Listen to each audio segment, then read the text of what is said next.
Thank you. Okay, good evening. Welcome to the October 2022 session of the TDXS Club. I'm Doug Sealer, W9LCQ, Secretary Treasurer of the TDXS. And we've got a interesting to some and excruciating to others, I guess, set of topics here. Let me go ahead and bring up a share.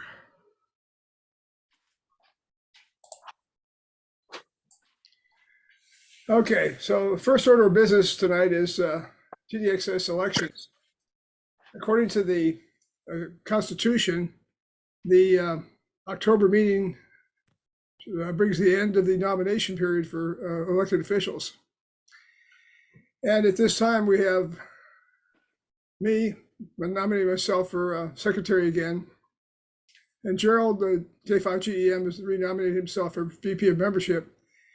And Keith has graciously agreed to run for treasurer for at least a year. So that's good. However, you see the president and VP of meetings or VP of programs is question mark. And we've gone 2 years now without a president.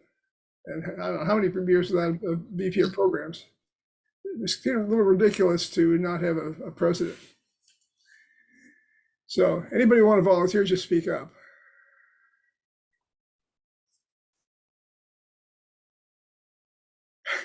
Okay. Is there a pileup? Because I can't make out any calls. Yeah. Okay. Well, anyway, let's just shorten this thing down. According to the Constitution, if you only have one nominee for a position, that nominee is elected by acclamation. So, unless there's any objection, I'll consider me, Keith, and Gerald as nominated and elected for those positions of secretary, treasurer, and VP of membership. And we'll leave the nominations open for another month until the November meeting. See if we can twist somebody's arm in the meantime. We'll double the pay from last year. I'll triple it. I'll kick in from my personal wealth and triple it. Yeah, I'll even donate my salary. Yeah. Oh, well. Anyway, next order of business is an update on the 2022 Texas QSO party given by Keith. You ready to go, Keith? Yeah. Okay, let me stop my share here, wherever my share, there it is there. Okay. Okay, let's see. Let's see if I can find my, there we go. Can everybody see that? It's coming. There it is. Well, I was going to talk about what happened on 2022 on my route with Mark. We've been doing the trip. We've been doing a mobile trip for the last several years, and we had another route planned for this year. However, a couple of things got in the way and it got totally scuttled. So he ended up operating from his house and I operated from my house. So there's little to say there. But I thought, well, it's a good opportunity to kind of do an anatomy of the Texas QSO party so everybody can see where it came from and where it's going. So I thought I'd start off with a little history. And I don't have a list of history to show. However, I did some research when I first got interested in becoming the coordinator, which was in 2012. So this is my 11th year as coordinator. And the way I got involved there was Chuck, N05W, taught me into driving him around to work the 2011 Texas QSO party. The original plan was he was going to do CW and I was going to do phone. Well, his K3 kept rebooting itself every time we went to sideband. So I said, look, you take over as CW and I'll just drive around. And we ended up doing very well. We did about, I want to say we did about 1,400 contacts and about 1,100 miles in that 2 days. But he came in third. So it was a good experience. And that's where I really picked up my CW skills, because I was listening to the whole thing. And he was running at 30, 35. One of the interesting things during part of the his QSO, he had a station come in and sound like a blur, sound like Ridley to me. He says, "There's Colin." I don't know who, if y'all know Colin, KU5B. That kid is incredible. He was running about 45, 50 words a minute. Anyway, so that's how I got it started. And later on, I started looking into the history and found out that it started in Midland. And they had it for a couple of years. And somewhere, I can't find it, but there was a newspaper article in the Midland paper talking about the Midland Amateur Radio Company, or Radio Club, and how they had started the Texas QSO party. Well, after a couple of years, I guess they got, I don't know what happened, but somehow they passed it over to TDXS. And that turned out to be in let me see, I think it was 1972 when they did that. I'm going from memory now. If anybody knows any better, just let me know. But I see Steve's in there. I don't know if Steve, you go back that far, Steve. You go back that far, Steve? You got your mic off. How far back? 72? No, I joined TDXS in '85. Okay, well, anyway, so this is all before any of us here, I guess. Anyway, 72, and then in 76, I guess Tom Taramina, he got the itches to put on a armadillo run, is what he called it. And QST interviewed him, and they did a front page and a whole bunch of stuff on the armadillo run in 1976. They even got the governor of Texas to declare a certain highway in Texas as Armadillo County, which made 255. And Tom had the goal of putting all counties in the whole United States on the air at one time. Of course, he didn't quite make it, but he did put all 255, including Armadillo County, on that year. So that was a benchmark start for Texas QSO Party.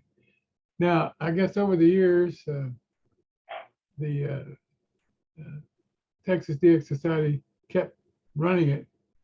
And finally, the last guy that had it, he's a silent key now. But when he got to the end, he says, "I'm tired. I need somebody else to take over." So he talked George Edwards of NARS into taking it over. But George took it over, and he handed it off to HO. By the way, both those guys are silent keys now. And HO handed it off to I don't know if you know HO Townsend, but those guys were big NARS supporters. And then HO handed it off to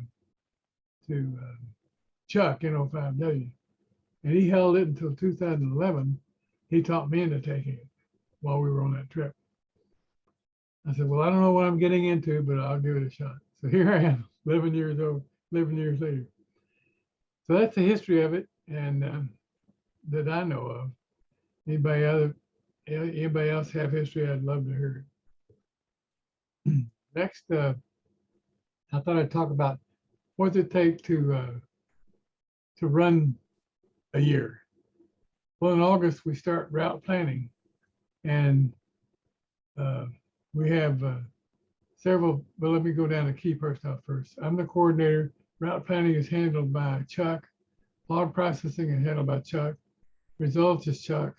Awards is me, and webmaster is Scott. I guess Scott's not on there. Scott not in. Scott that out. Everybody knows Scott. Anyway, so Scott is maintains our website, which is txqp.net. And so Chuck receives information from those wishing to participate in August about routes that they want to run. And Chuck publishes that. Let me go to the web.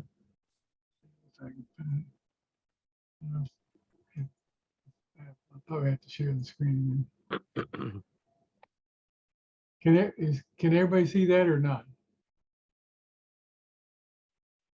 I You're guess still showing the old one.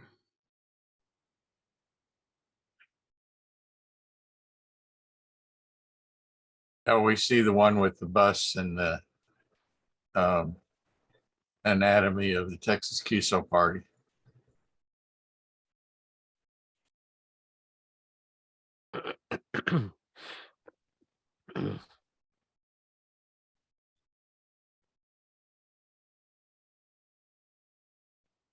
oops, what's going on? Says recording in person.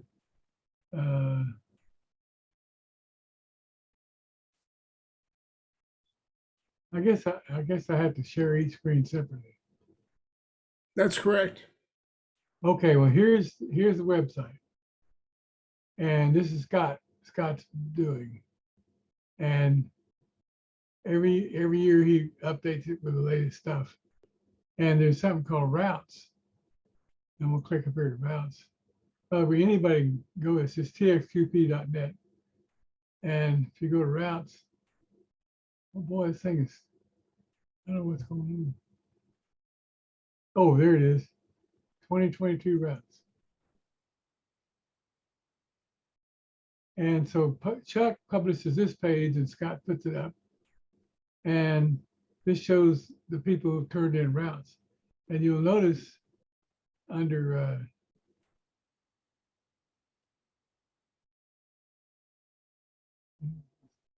NM5G right here, this is the route that I sent in. What he does is he maps it out on a map, says this is where these guys are going to go. And it shows all the counties that we're going to work. So it's very interesting. If you go back and look at the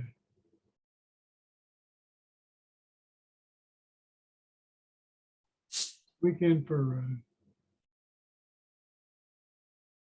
he has it by mixed. See how each county is colored, and where it says one station is white is no stations. We try to show the map so that those planning their routes can know where they can go to operate where there's nobody else going to operate. And the red ones are where only one station is operating. And then the yellow is 2, green is 3, and so forth. So that's the route planning. And let me go back. I'm just going to unshare this. Well, I guess there's no way to show that other thing.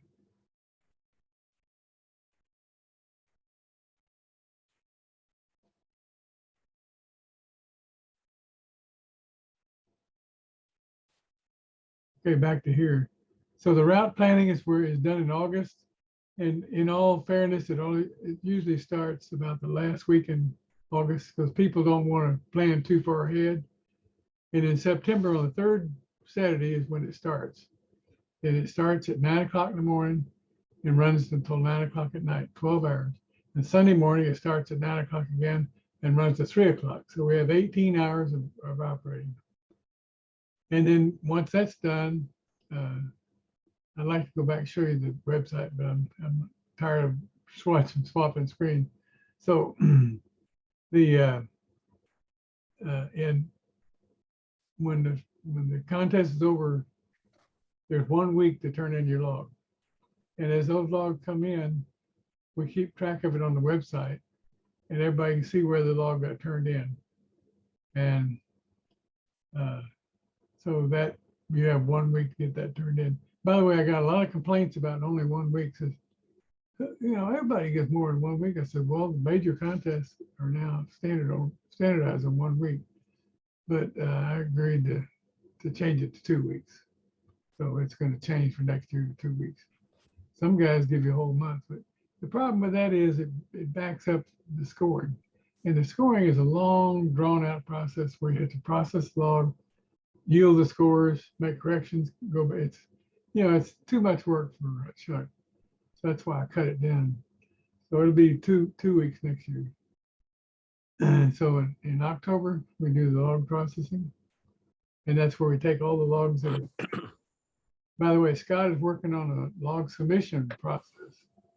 I don't know when we'll have that done, but he's gonna make it where you can go online and submit your log that way rather than emailing it in. So next year, we're looking forward to that. Most major contests are now have electronic submission. We want to do that. Then in December, Chuck usually processes the results and comes out with preliminary results. I look them over. We've got a couple other guys that look them over that are helpers, and we report any discrepancies we see back to Chuck, and he makes corrections as necessary or corrects us. And then in January, he tries to present the final results, which we publish on the website. And that's in January. During the month of January, we have people, we publish the fact that the results are there and ask them to go look and make sure their score is correct according to what they think. And of course, there's always a few that say, no, you got mine all wrong. Oh, yeah? And then we have to go through that iterative type thing. Finally, in February, we declare the results final corrected. And that's when I start my award processing. Now, to give you an idea, this year, when I started the awards, it was in May. So there were so many delays that instead of being February, it was May. So that kind of puts a burden on me. But I have to mail out 88 certificates. Somebody said, why don't you just email the certificates? Well, people like getting paper, so I mail them out. By the way, anybody would like to do any part of the award processing, just let me know. I'll get you plugged in. But so far, all the time I've been trying to find somebody to take over awards, and nobody's interested. It's work, you know. But I'm retired, so so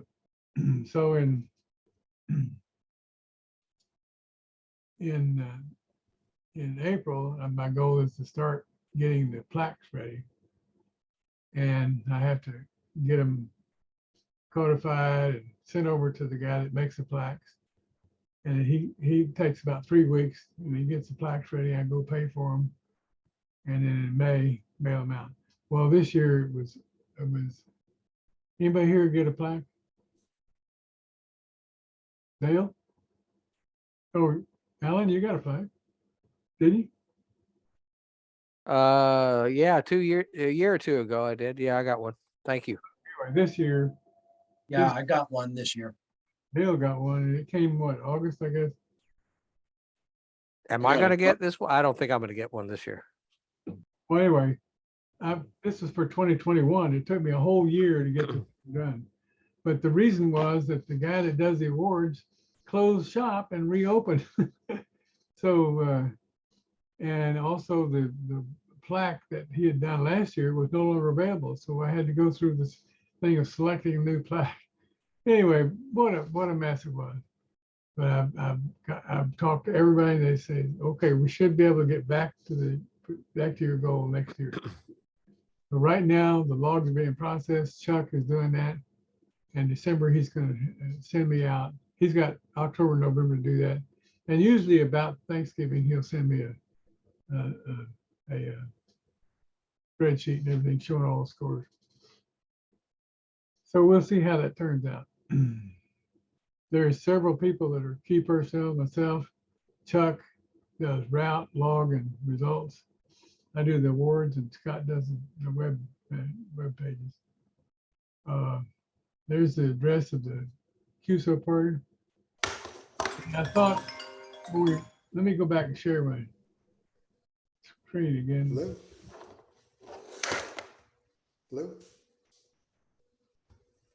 Hello? Go back to the website. Hello?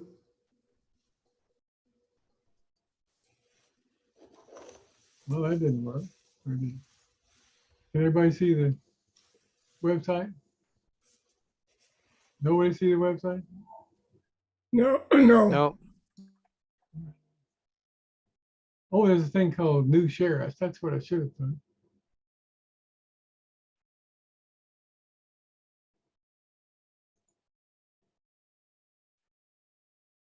Okay, there we are again. I'm gonna go back to the home and I guess I have to.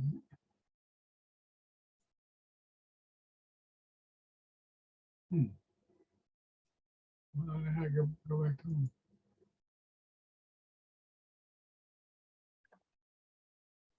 Here we go.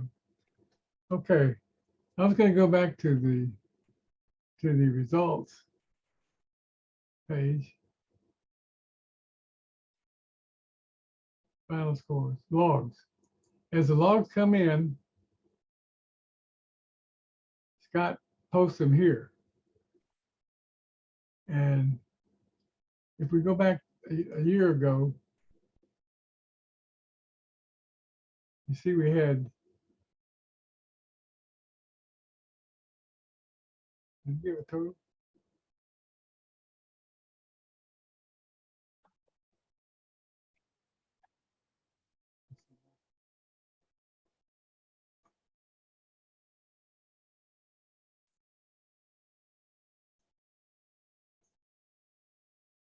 Last year we had 463 logs turned in. Now, if we go back to this year, 463, this year,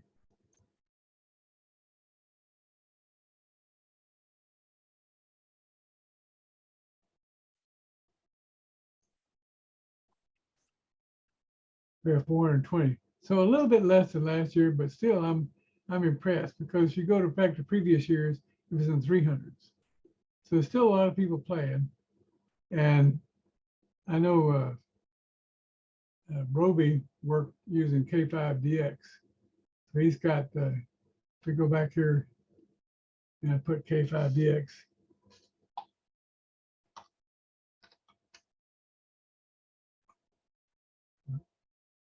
there it is.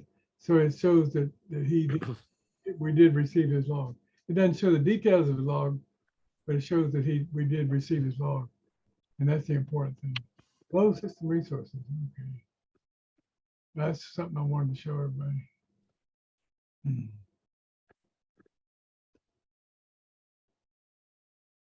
Final scores. If I look at last year, this is the report that Chuck puts out. He does a really nice job. And I don't know if y'all have ever seen this before, but this shows the dedication that Chuck has to the TDXS party. He lives in New Orleans now. He moved, but he does this. He's just, hey, this is really a detailed, excellent report. A lot of comments and everything. That's very important to me. And he's agreed to keep doing it. Of course, 2020, 21 was the one that was just awarded. Anyway, so that's what the final results about. Awards. All it does is say what awards we give. And by the way, Texas Club Aggregate, I have a picture, but I'm not going to share it. If I do a new share, does it have both of them or just? Forget it. Anyway, I just wanted to tell a story about the Texas Club Aggregate score. TDXS won it. Just won it several years. NARS won it once, 1 year. There was a place out in El Paso that won it a year. All the rest of the years, Central Texas DXS won it. Anyway, last year was the last spot for a winter plate. So I took it to Austin. I said, okay, guys, you got more wins on this thing than anybody else. I'm going to give you the trophy because it's full. And he says, wow, thank you. They've got it somewhere. He says, tell you what, you're going to have to get a new trophy, right? I says, yep. Says, we'll buy it. So I had it made and I'm going to take it to them October the 25th, Tuesday. They're having an in-person meeting after all these months. It's their first in-person meeting. And I'm gonna take it and present it, and they get to keep it for a year, because they want it again, of course. But it sure would be nice if somebody else could win it. One of those years, Dallas Fort Worth won it.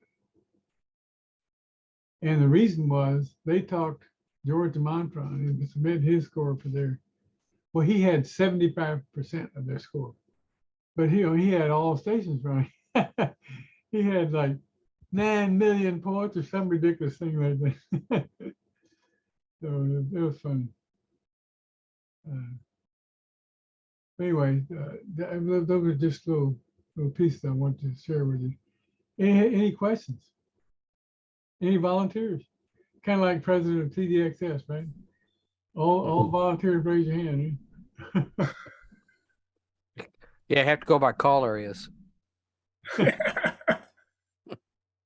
Anyway, somebody said, well, what if you die? I says, well, I don't know about anybody else, but I'll be happy.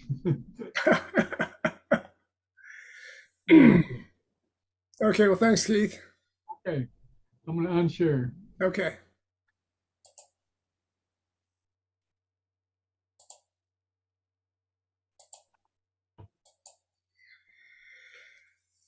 Okay, thanks for that update, Keith. Interesting things about the QSO party. Okay, next we have a program that's being presented by Orville, K5VWW, which I call Orville and Doug's Excellent Adventure. This is our first Parks on the Air activation. So with no further ado, I'll turn it over to Orville.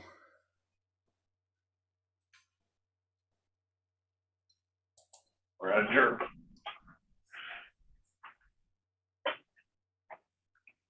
Let me get organized here.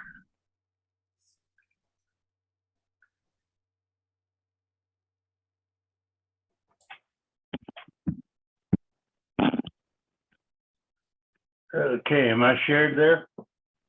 No. Yes, you are. We can see your picture. Okay. See the screen share yet?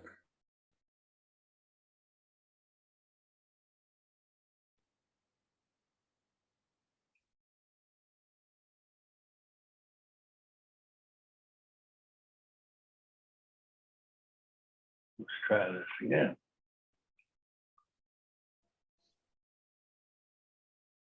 There you go. Okay. A few years ago, Hurricane Harvey kind of wiped me out. And my house was flooded, so I moved to Katy. And I'm now living in an apartment. And they don't allow much along the line of antennas and stuff like that. So I was offered.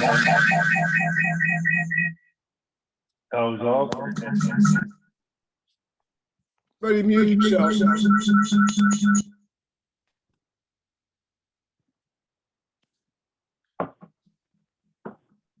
Where's that going?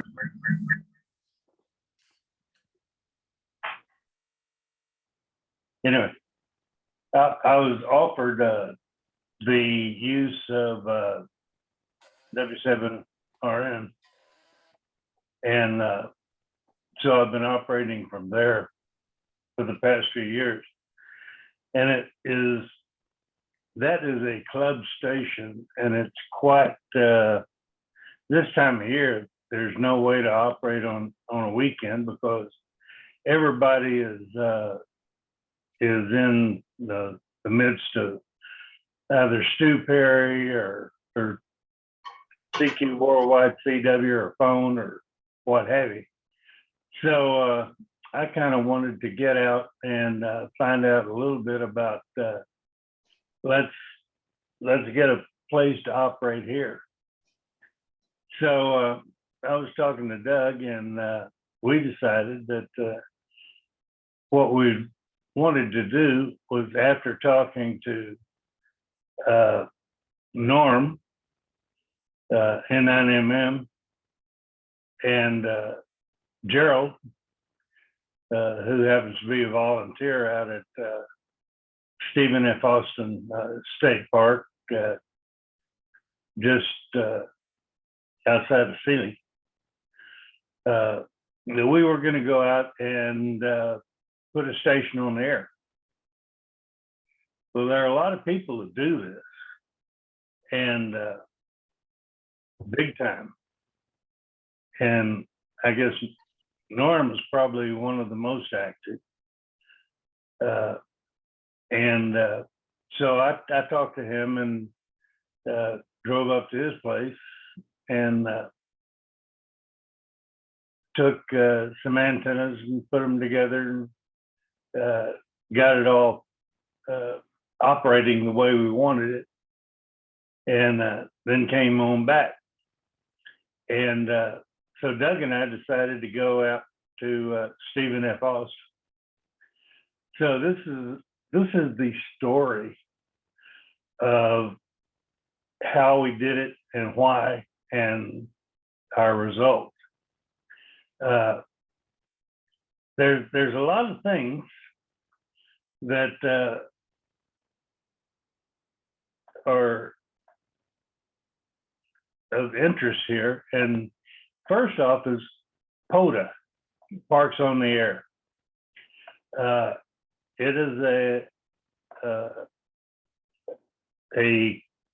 an association. It's all over the United States and some European. Norm, are you here? Yes, I'm here. Okay. POTA is a derivative of the KFF, which is the flora and fauna parks throughout the world. Here in the United States, we have about 9,000 parks, including national parks, state parks, wildlife management areas, hunting clubs, and wildlife refuges for various animals and what have you. Norm, can you tell us a little bit about the KFF?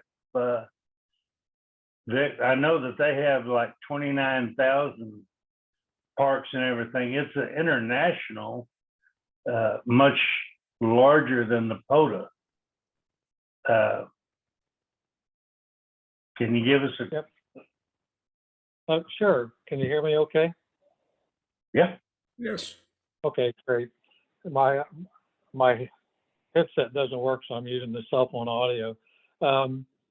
So WWFF has been around for about 10 years, and it's primarily based out of Europe. Most of the leadership group is out of Europe. So that organization is called Worldwide Flora and Fauna. And if you're interested about that, you can go to their website, www.ff.co, Charlie Oscar.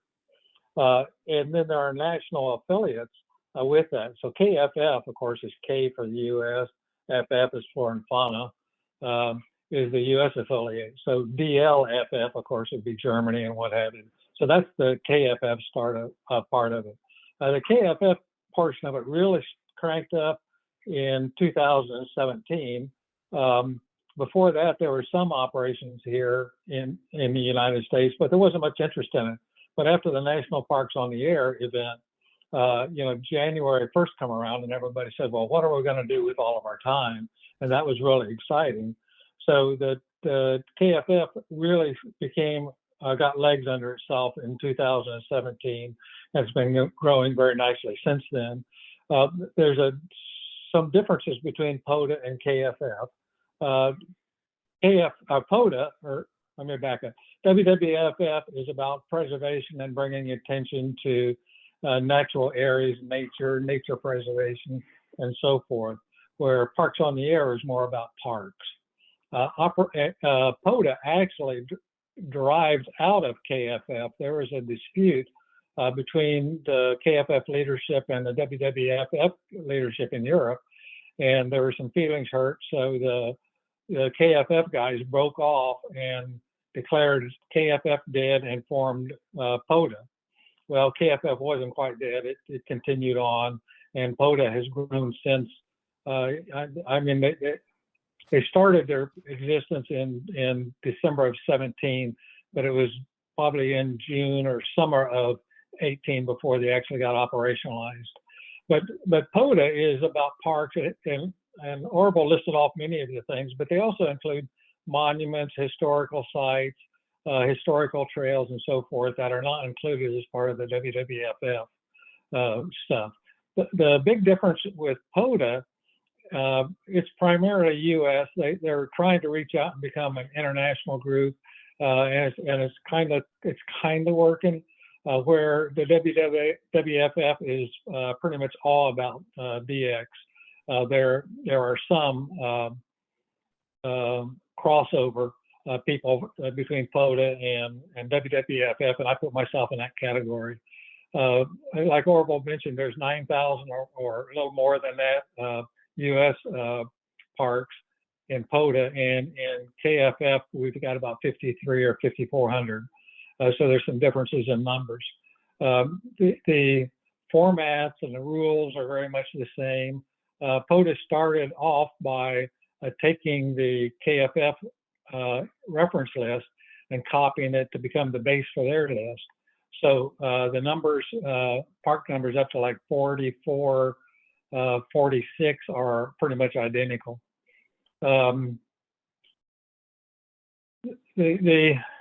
It's fun to go out and activate for under both of them, where you spot yourself under POTA and also WWF.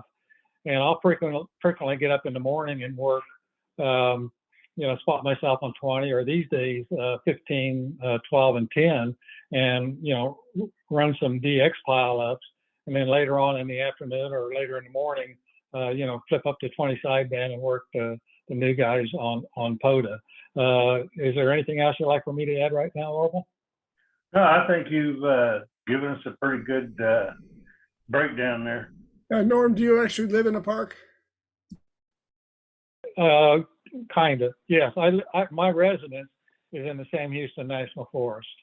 And interestingly enough, the Sam Houston National Forest Wildlife Management Association, which is managed by the state of Texas, the boundaries are not exactly contiguous, but so I actually live in two entities. One of them is 4417, the other is 5640. And there's some nice things about that. But under the POTA rules, though, you're supposed to be on public owned property. You're not supposed to be on private owned property. With WWF, they don't care as long as you're within the boundaries of the entity. They don't care who owns it.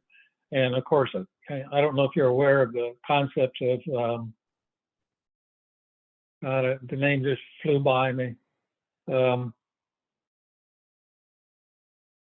think of it in a little bit. But within almost all of the national entities, there's privately owned land. They're not all contiguous, and especially you get into the national forest, where the Sam Houston National Forest was created, I think, in the 30s. And of course, back in the 30s, all this land was privately owned, and the National Forest Service has bought up quite big chunks of it, but I don't think they own half of it. I think they own probably less than half of the forest.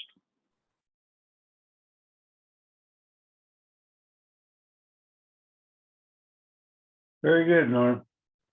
Basically, the activity within POTA is generated by two groups. One of the activators, and these are the people that go around and operate from a park, either mobile or portable or what have you. And the hunters are the people that operate from their home and work the people that are in the parks. So there's all kinds of awards and things like this. They give you get a WAS All States Hunter Award, and if you work so many different parks from your fixed location, here's an award for 500 parks that I've worked. There's parks everywhere, and in this map, it shows all these little yellow dots are parks.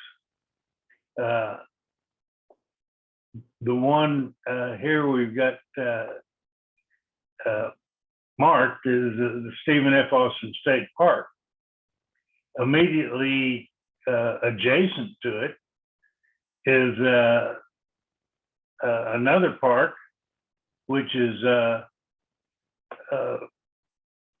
San Felipe. San Felipe de Austin Historical Monument, I believe. But it's where the town of San Felipe was originally located. Down here to the southwest of Sealy, there's an Atwater Prairie Chicken management area. They're trying to protect these prairie chickens. There's like 180 of them that are still living.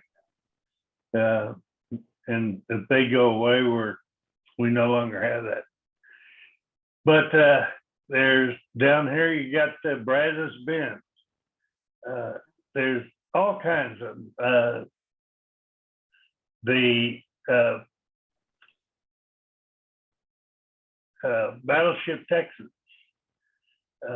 and just anywhere you want to look. There's not as many in Texas in this area as there are in a lot of areas. Colorado, Utah, California has got they've got a state park at the corner of every block, I think. Anyway, if you go to the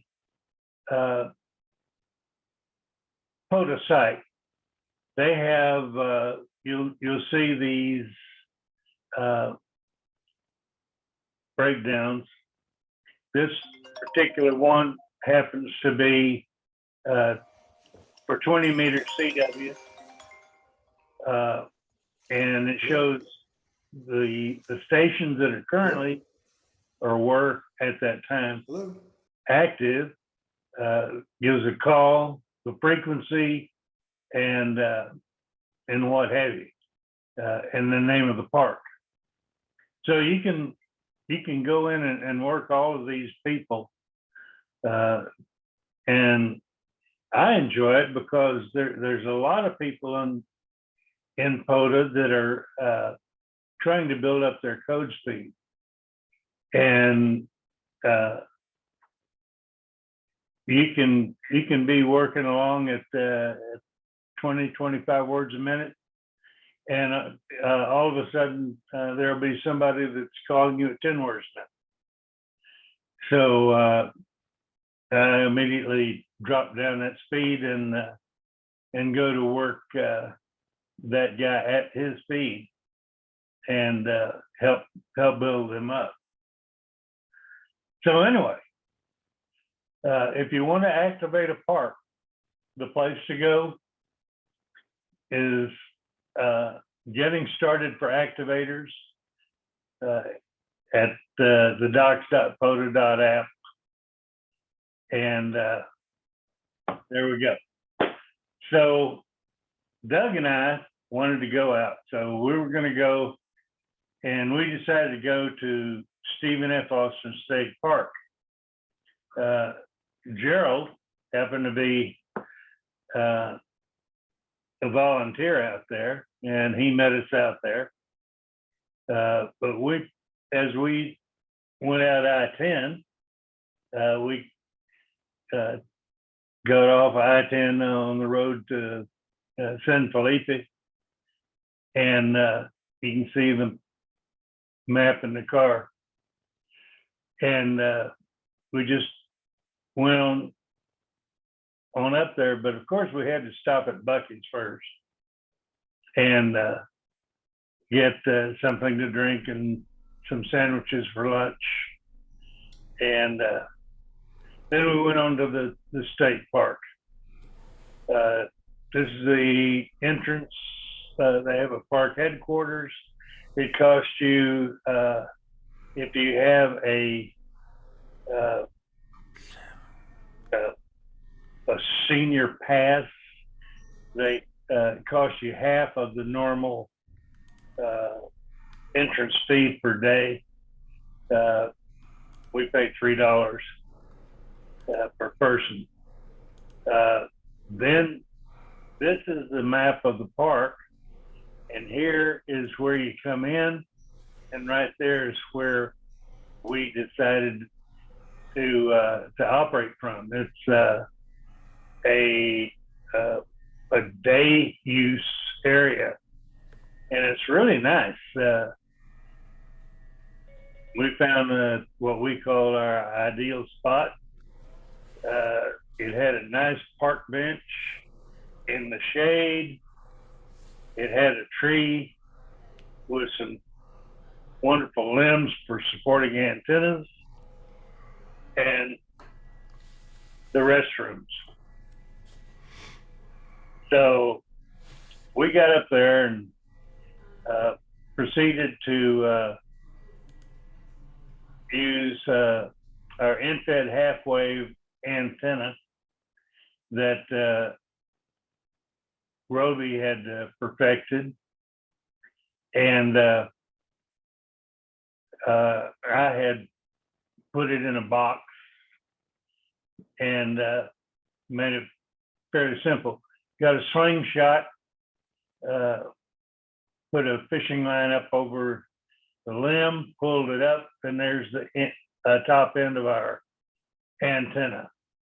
It comes down to the box, and then we have a wire going out, and that's the 0.05 wavelength.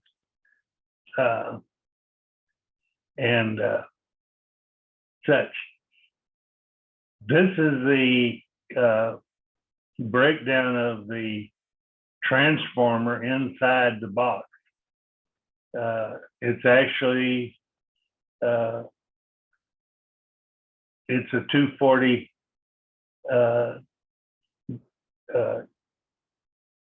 diameter core, type 43, and instead of using 2 turns and 14 turns, we use 3 turns and 21 turns.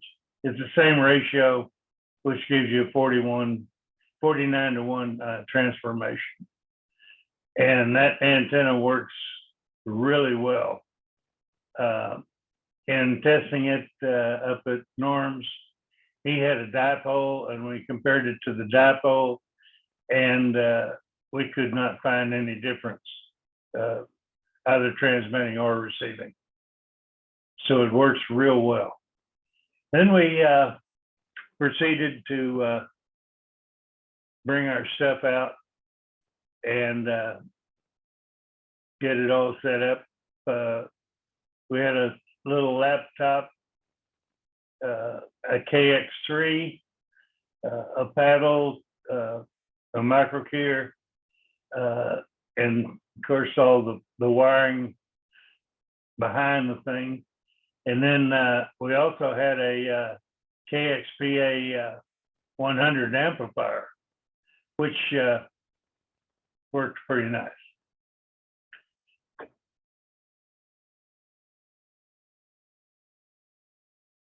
Then in operating,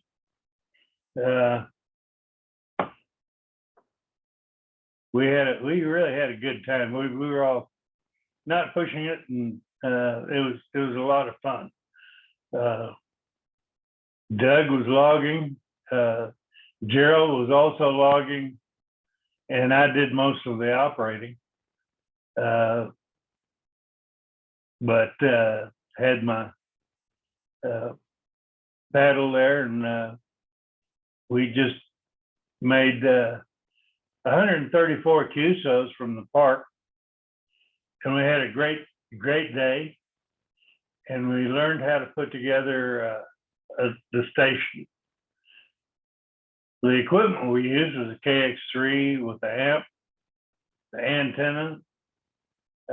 We operated everything battery powered. We had a 15 ampere hour battery and a 12 ampere hour battery.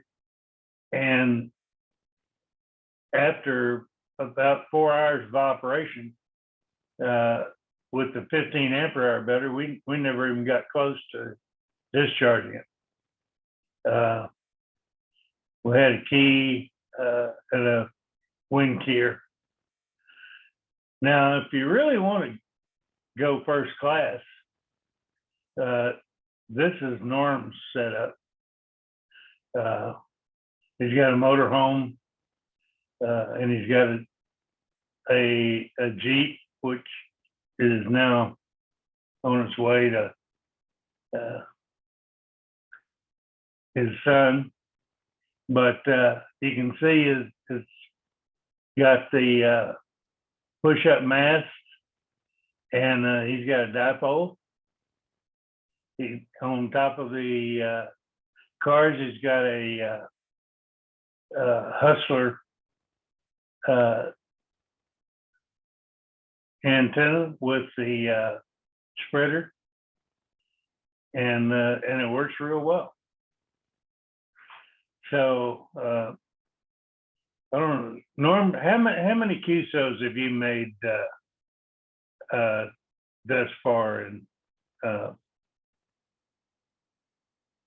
on the air? Yeah, I don't know the exact number. I started in at the very end of National Parks on the Air. So I've been at it now for a while, but I think it's up at 60 or 70,000. So, Well, you know, yeah, there just last week we had a special event for the KFF or WWFF called Get Your Park On. And this was it started on the 8th and ran through the 16th. And I think I made 1,900 contacts during that stretch. So yeah, I mean, if you want to get on the air and work, guys, it's easy to do. There's a lot of them out there. so basically, we had a lot of fun, and we now know how to do it, and we'll do it again. And we'll probably go to some other locations, Washington on the Brazos, and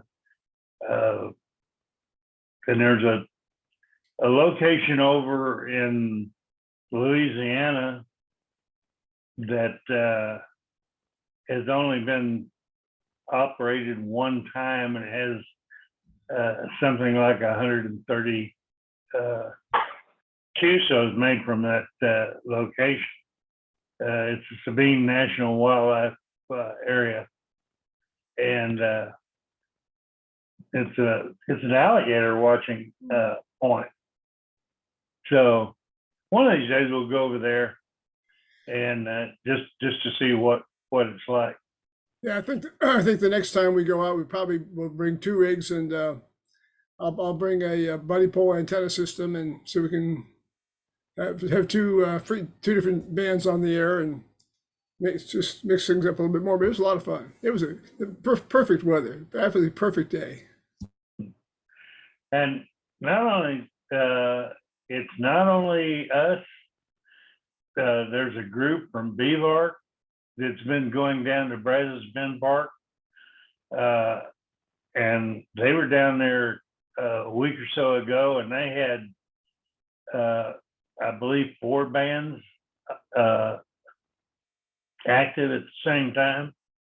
But it's a good thing, it gives you a chance to get out and enjoy some good weather and watch the animals scurry around. Any other questions? Yeah, what's the, did you operate all CW? No, actually, well, the last time we were there, we operated, I made 30 CWQ stoves in about, I don't know, 30 minutes, something like that. And then we switched over to FT8, and we'd not done that before, and worked another whatever. And then just on grins, we switched to phone and worked a few stations on phone. And this was all on 20 meters. We did not put any other bands on the air, even though I did have one of the Hustler antenna masts with a 40, a 20, and a 17 meter resonator. But that's it. There's actually more activity on FT8 than there is on CW or phone. But there's plenty of activity, even on CW. What about, or do you have, could you plug in if you wanted to? You can, at Stephen F. Austin State Park, you can rent a shelter. It's $30 a day, and it's contained. It has screen wire all around it to keep out bugs. And they have AC power, and they also have water and a park bench inside the shelter. We've not used that. We opted to go with the one out in the middle underneath the tree. I see Norm had, you had a picture of Norm's Jeep there. I guess you could work mobile too, Oh yes. Oh yeah. Yeah. The only rules I think there are relative to the activators is that you got to follow the ham rules and that you have to have your equipment within the boundaries of the park. huh? Okay. But as far as, there's no classifications such as you have a field day or whatever. You just have to be in the park and make contacts. One other thing. The middle picture there, the middle picture was taken down at Boca Chia, and I've operated down at Mustang Island and Padre National Seashore and Galveston. But that's the greatest thing in the world right there, is to pull right up next to the salt water. And I did some antenna modeling on that, and that adds about 8 dB a gain. So you can be automatically loud. And the other nice thing about those locations is that there's no noise. Yeah. So it's just a perfectly quiet band with really strong receives. Well, I mean, it's 8 dB on both directions, right? So that's probably one of my favorite places to be is, the Jeep on the beach. Cool. And with Hey, Orville, I'm sorry. Orville, how do you send the park designator on FTA? You don't. Actually, what you do is you go back to the where you're spotting it, and if you scroll this page down, there's a place where you can actually spot yourself. And you put in your call and your park designator and what frequency you're going to be on, and it posts it on the internet. So everybody kind of just watches that the activity page. Yeah, some operators will give a signal report, a state, and the reference number. So I say, N9MM Texas K4536. But honestly, I don't ever give the park number. And about once out of every 75 contacts, someone may ask me for it. But most people know what the park number is based upon the spotting. And there isn't any real requirement for exchanges, I don't think. On the POTA, it's traditionally, typically what they'll have is signal report in state, which is a carryover from the National Parks on the Air days.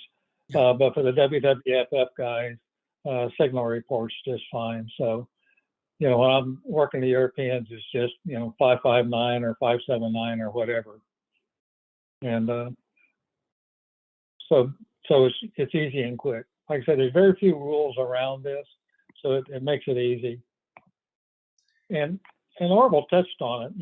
That this one of the things that makes the POTA such a great program, the same things as the national parks, is it brought so many young people into HF. And if you see pictures of the POTA guys, there's just tons of them that are in their 20s and 30s, which is really wonderful. And a lot of times you'll hear on sideband, you'll hear, clearly which are teenagers or younger kids even than that operating sideband. So that's one of the great things about these programs. Is it gives a nice place for hams to start, and it's interesting. And of course, anytime you put a number on something, then somebody wants to collect it. So you have people, collecting the numbers, trying to work as many of these parks as they can. Yeah, Orville, I'd like to add a little something to all of this. I think I'm getting out to everybody. I'm not all lit up, so I don't know. Anyhow, those of you that were on the air during the little DX and contesting TDXS net night before last, heard that I had gone out. I'd gotten invited to the Amateur Radio Club meeting at the University of Houston. And they're a group of 58 people, they're 58 members right now. About 24 of them or so are actually licensed. The rest are working on their license. And this seems to me to be a perfect opportunity for us old timers. I hate to say that about myself, but it seems like a perfect opportunity for us to sort of adopt some of these new operators and ask them if they'd like to take a trip to the local park or to one of the state parks. It just seems like it would be a learning opportunity, and it would be a great way to introduce somebody to like HF. For example, we have a physics teacher at Bel Air High School who's recently upgraded to general, and he put a note out on the BVARC website asking for some assistance. I asked him if I could loan him an HF radio, and if he'd like to go out to a park somewhere. And I haven't heard back from him, so I hope he takes it up on me, because I've got a perfect place to go in LaGrange on the bluff looking out over the river. So I just wanted to throw that in, that this is one of those opportunities where we can work with some young people, because we're all going to not be here in about 20 years, and we'd like to have somebody out there to replace us. Absolutely. One other thing, we in cars, the Katy Amateur Radio Society, quite often go out to Cullen Park, which is off of Psalms Road and Fry, and but it's a Houston City Park, and that does not count for this POTA. But we go out there as a club and operate field day or just do a lot of playing around. Gerald's got has done quite a bit of stuff with that. Gerald's got a air-powered cannon which shoots a tennis ball, which is real handy for putting up an antenna on high limbs. But we have young people come out occasionally, and we've got a lot of new people coming into the CARS group that are studying to get their license, and that's a good thing. I was hoping to see some of them in here tonight, but I know a couple of them were in the process. They're in the CW Ops program, and they had lessons tonight, but they said that they would be watching for this presentation on the air, on the internet. So Jim, if you get anything going with the folks down at U of H, let me know. I'll be glad to help with that. Okay, yeah, I really believe this is going to be a great thing. Those of you that were out there at the field day operation, the BVARC, TDXS, U of H, and I think CARS was also out there. You remember there was a young lady that was sitting next to me at the 15-meter rig. She had just come back from the Yoda training, the 1-week program. She could do some super stuff on sideband. She out-talked me by miles. Of course, 10 meters was dead as hell, so I didn't have any real competition, but she did a fine job. And she's one of the members out at U of H. I didn't get to see her on Saturday because she was actually in another program somewhere else getting some more ham activity. But here's a girl who's already got her extra license. Can you believe? Wow. So I have a question for you guys.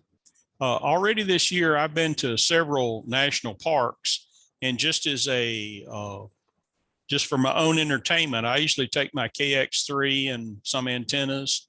And, like I was in Yosemite, I put Yosemite on the air. Was a lot of fun doing that sort of thing. How can I make those kinds of activities count toward parks on the air?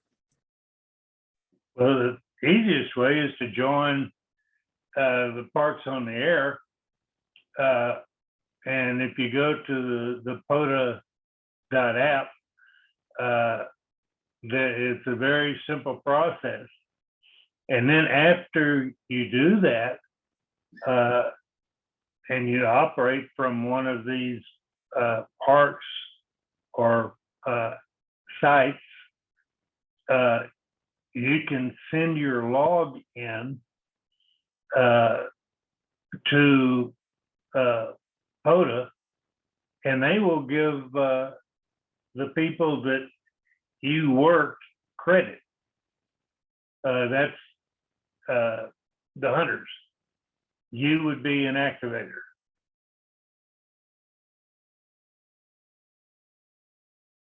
Yeah, I think thank you. It's just simply a matter of submitting your log and you're participating. And there's some ins and outs of doing that, but honestly, there's thousands and thousands of people doing it, so it's not hard. And Orville or I could either want to help with that. And Okay. the 10 successful QSOs makes an activation. Yes. Well, yeah, let me step in here, Doug. It's for your reports or for your awards, it requires 10. but a successful activation is what you make of it. So if you go out and make 3 contacts and you did it with a half a watt and you said, I'm not going to work anybody on the west side of the Atlantic, then that's a successful activation. So there's no requirements for what an activation is. The 10, and in the case of the WWFF, the 44, those are just numbers that you need in order to accumulate credit for awards. If you don't care about the awards, then it doesn't matter. Good point. So in summary, then if I went to Park X and I made 5 QSOs and I submitted that log, the 5 people who worked me would get credit for that part, but I wouldn't get quote unquote credit as an activation. Is that what you're saying? Yes, that's correct. But Okay, you're thank getting you. credit for the activation is only relevant to the fact that you've requested an award for your activations. So. Okay, thank you. Sure. I found that it was quite interesting from Stephen F. Austin with that antenna that Roby perfected, if you want to call it that. I worked everything from California to Maine, and I know that there was one station, I've forgotten if he was in Florida or if he was in the Carolinas. He was running 5 watts. So I mean, this is, it doesn't take the big gun. You go out there and put what you've got on the air, and it works. What was surprising to me was that Steve F. Austin, as close as they are to Houston, and as many times as it's been activated, there's been thousands and thousands and thousands of people, QSOs from that park. We still had no problem finding QSOs.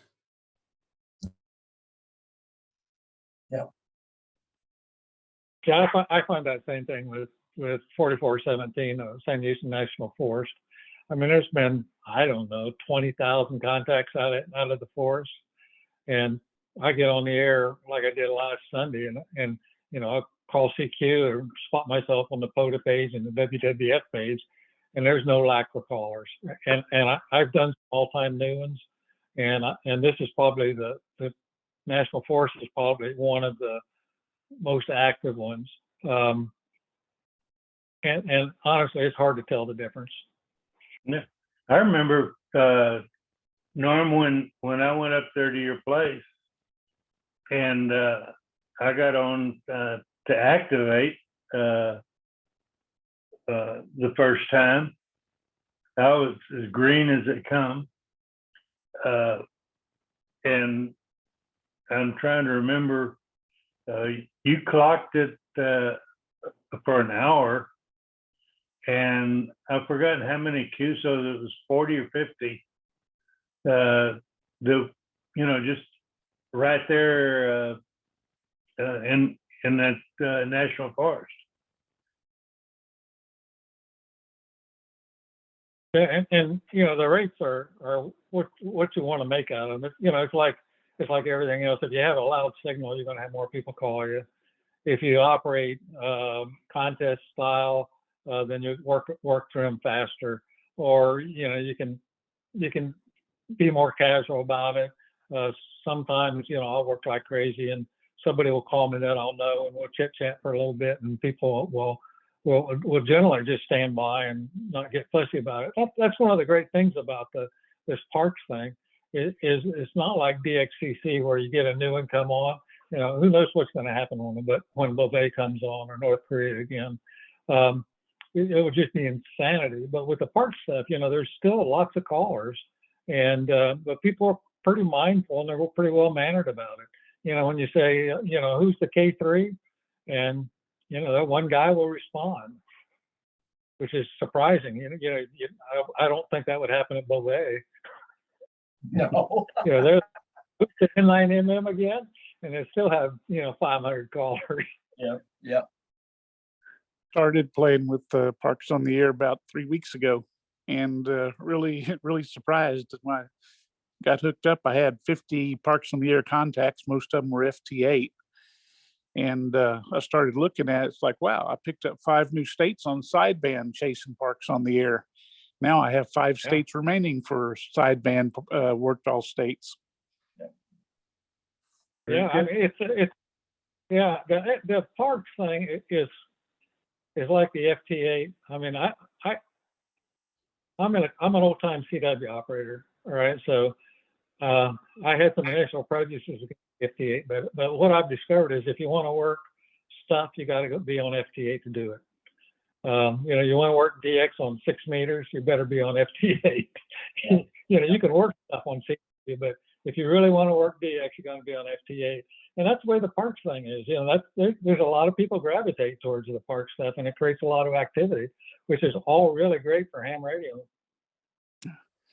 On the POTA.app is the name of their website, and they've got the spots or whatever, and you can look through there and you can do a list that shows you like big squares, and you can only see about 12 activations at a time, or you can do a column type thing and you can see about 20 or so, and then you can focus by band. And that's how I focused and was able to see that, oh, look, there's Idaho on sideband. I need that one. And I didn't see anybody spotting Idaho on sideband off the normal DX cluster. No, so that was great. Yeah, you're right. I mean, it's like the FT8. It's pretty easy to figure out, what the state is. So if you're looking for states, it's FT8's an easy way to do it. Just because they're on of who to POTA. call. Yeah, they're on POTA on their website, though. They say like Idaho dash and then the park name and park number, whatever. So you can look at their, if you their look at spot the list. spot here, if you look at the spot thing here, this you got the call sign and then the park number, and then you've got the name of the park, and the next line down, and the next line below that is the state. Yeah, and then the column data gives it to you all on a line, so you can look at about 20 at a time. But anyway, I found it pretty nice because you can also see how active they are. They'll show that, whenever you work them, you click the thing to respot them, and then somebody else knows that, oh, they're active 10 minutes or 10 seconds ago instead of, maybe 20 minutes ago and they're gone. And you can see those too, the ones that aren't active anymore. It'll show 20 minutes ago since they were last active, and they can put in comments that they're going to lunch back at 2:00. So it's pretty cool. There you go, going to Buc-ee's. But yeah, I found POTA be a blast. Like I said, only about 3 weeks ago, and I didn't realize I had almost, I think I had 50 contacts on 50 POTA contacts in 45 different parks at that point. And now I'll get on every evening and I'll look at the activations to see what POTAs are out there and tune across to that frequency on sideband and try to work them. Yeah. So it's well, shoot, I wouldn't have known Germany was booming in on 15 meters if it hadn't been for POTA last Saturday. Yeah. Boy, Europe was loud this weekend on the upper bands. Last night, 20 meters and 30 meters were absolutely great. And I was looking on POTA, and there was a Japanese JJ1, what was this called? Anyway, and he was in a park in Japan, and he was all excited about working me. But not half as much as I was to work him. Yeah, I think I've worked 2 parks in Hawaii, and this is all sideband, or most of it's sideband. Some of it's FT8, but last weekend and last 2 weekends, I've been playing on sideband mostly. And anyway, 2 Hawaii parks, and I think one Japan, and I think 4 or 5 Canadian Yeah. parks. Yeah, and you know that as far as there are some hardcore activators out, and you know you'll get to work them over and over and over again, and you get to know them, and it's like all aspects of ham radio. It's just another way to make new connections and new friendships. Yeah, the one guy, K7 CAR, I believe, he's all over the place. Yeah, yeah, he's very active on FT8. N5BO has been active, K4NYM. Carrie out in Maryland, KB3WAV, and her husband. Those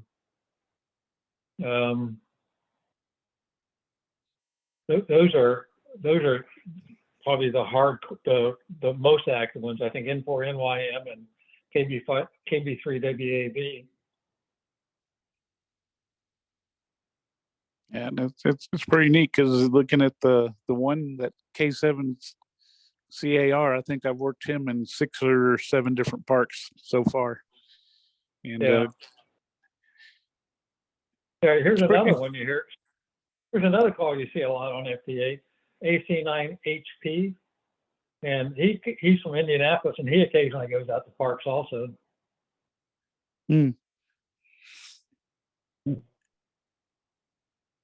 It adds a new aspect and a new way to chase paper without having to have big antennas. My 100 watts in a wire does wonders.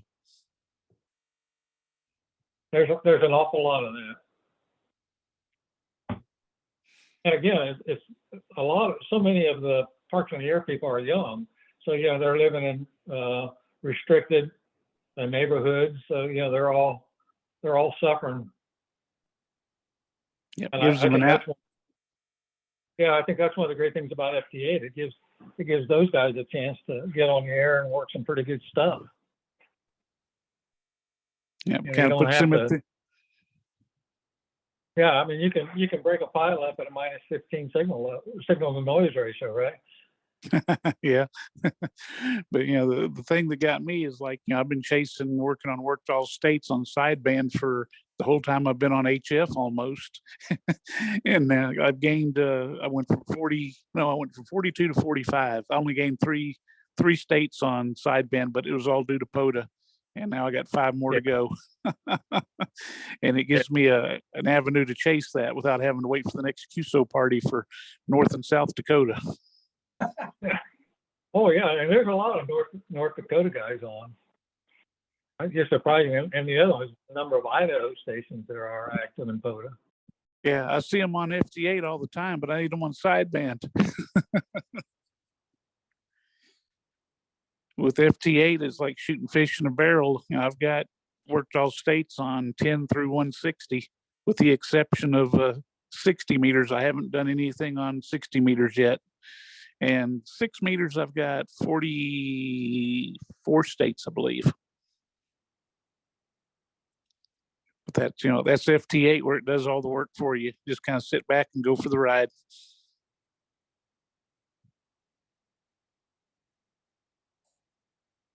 Okay, gentlemen, any other comments before we close this down? I wish there'd have been more people here. I enjoyed Keith's discussion and the discussion about POTA. I learned a little bit more about it. And, this was a good one. I'm glad you showed up. By the way, there's somebody who called in on the phone, 1-940-206-3455. What's your call? Yeah, that's me. Who's me? Norm. Oh, it's you. Okay. QRZ. Okay. Yeah. That makes sense. That you're talking on your phone. Okay. Yeah, I got this camera here a few weeks ago, and I got a headset here, but it's not charged. Okay. I took it out. Charged. And my headset on my computer wasn't charged. I hadn't had it plugged in so long, and so it's like I can't do that. So I had to go and resort to the phone for being able to put my 2 cents in. Okay. I'm wasting too much time chasing parks. Now, if you May join I us- ask a question for Orville? Sure. Yes, sir. Good evening, Orville. Thank you for the talk. 2 questions. I think you said you're using a keyer with your KX3. Is that necessary? And the second question, using your NFED half wave, did you have to use the tuner and the KX3 or was it good enough without it? It was great without it, but the KX3, it's an additional. But Roby is got that NFED half wave perfected. The one I've got is exclusively for 20 meters. But I'm hoping to have one cut for 40, which will be capable of using multiple bands. And of course, I've got the Hustler mag mount, which sits on top of the VW pretty well. And because I'm fixed in place. But yeah, that's. How about that? Is a keyer necessary with the KX3? Well, actually, I've got two keys for the KX3. I've got the Elecraft key, which plugs into the front of the KX3 itself. And then I've got the Bagale Sculpture, which I can, number one, plug into the back of the KX3, or I can plug it into the back of the wind keyer. The wing keyer was just strictly to have canned CQs, that sort of thing. Save the buttons on the KX3. Oh, okay. Thank you very much. No problem. Hey, Orville, Yes, sir. could you unshare your screen? I'm sorry. Could you unshare your screen? Did I unshare my screen? I don't think so. Still seeing my full, there you go. Right. Oh, I want to show something if I can find. Let me see if I can share mine then. Well, I see, I lost them.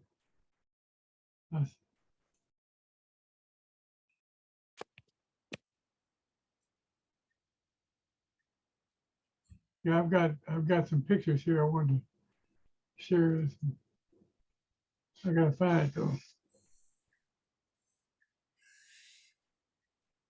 I got too many pictures. Ah, here we go.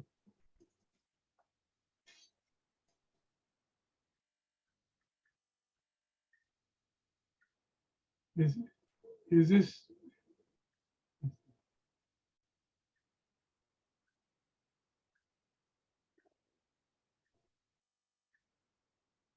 Well, it's not showing up. Here it is. Everybody see that? Yeah. Oh, yeah. That's the new trophy. It's 20 inches tall and 15 inches at the base. Wow. I just thought everybody like to see that new trophy. That's one hell of a trophy. That's very impressive. So that idea for showing this was to give you an idea of what we could go for next year if we get together as a club. Yeah, I don't know if we absolutely. can TDX. Have that on display at a couple of swap meets. Anyway, well, I'm taking it next Tuesday to Austin, and they get to keep it a year. And then about 9 months later, I go get it and bring it home and wait for the next winter. But And TDXS will win it. well, that'd be nice. Yeah, we gotta get a lot more people out there because that's what it takes. Yeah. It's the people out there. Set up at your backyard, set up anywhere you can out in the park.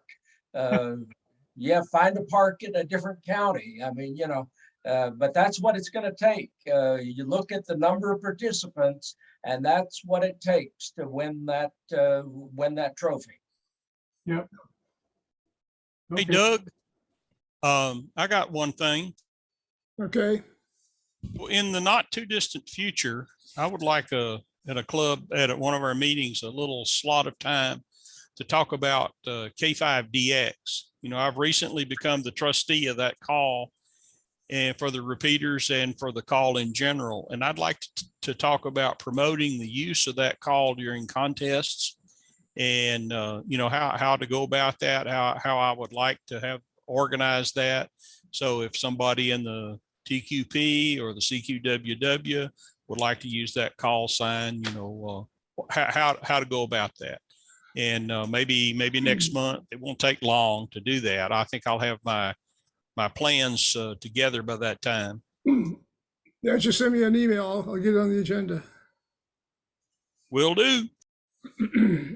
Hey, Roby, I was looking at QRZ today at K5DX.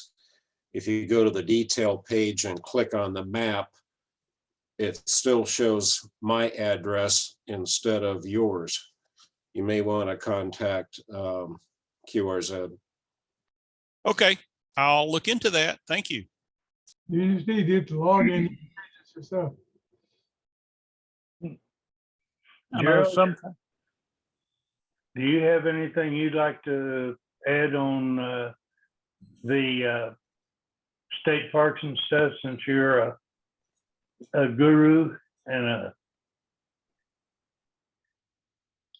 A nice guy.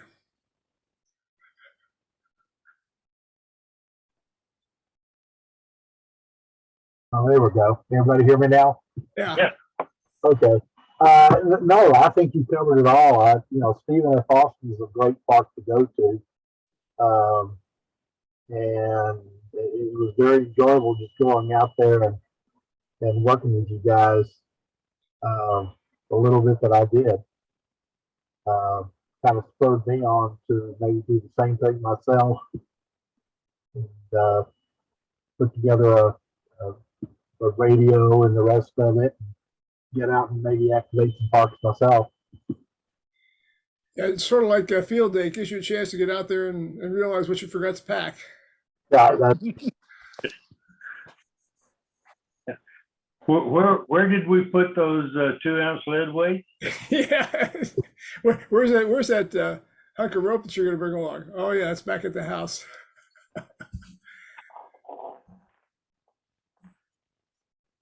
Thank you, Roby, for the recommendation on the 2-ounce weights.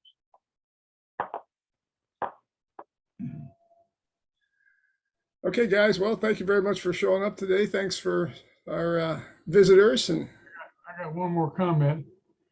I've made this before on email, but I thought I'd do it in public. I have the banners of all the expeditions that TDXS has been on. wow. I have banners. They're under my bed. There's about 13 of them. If anybody's interested, I guess I'm the keeper of the banners. Like the one that you and I went on, that banner's in there. Yeah, that one. Okay. That one too.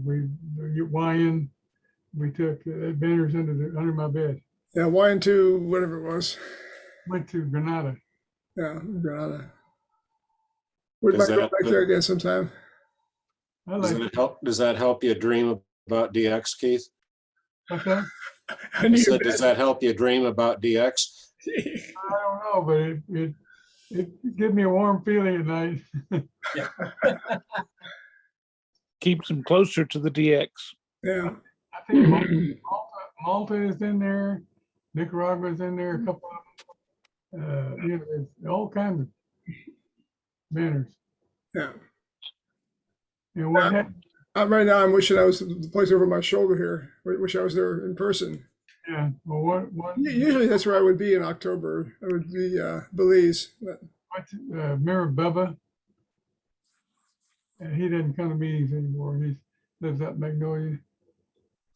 Bubba, that's all. Just I can see his face. I can't think of his name. Anyway, he brought him over and says, "Here." He used to go with Cal all the time on all those things. Anyway, that's why I have him. yeah. Okay, well, thanks, guys, and stay tuned next month for next exciting program, whatever it's going to be. We're gonna do it in person? What's that? Is it gonna be in person next month? No, it's December will be in person. That's the next time. I had to cancel for this month because it's just the logistics, but we're going to really try to get it in person in December at Tracy G. And of course, we can have it in October in person too. We just have to find a place to do it. Maybe a dinner meeting somewhere. Okay. That was the nice Saturday luncher that we had back in September. We would do that again. Well, that was the one that Orville set up, wasn't it? That wasn't December though. We were at the barbecue place. No, in September, what was the name of that place on West Airport? Kelly's. Kelly's, yeah. Yeah, Kelly's. Took me an hour and 15 minutes to get there. I won't come again. Well, okay. Thanks for I'm 2 hours from Tracy G. the meeting, Doug. okay. Well, thanks and good evening, guys. Okay, good night all. Good night.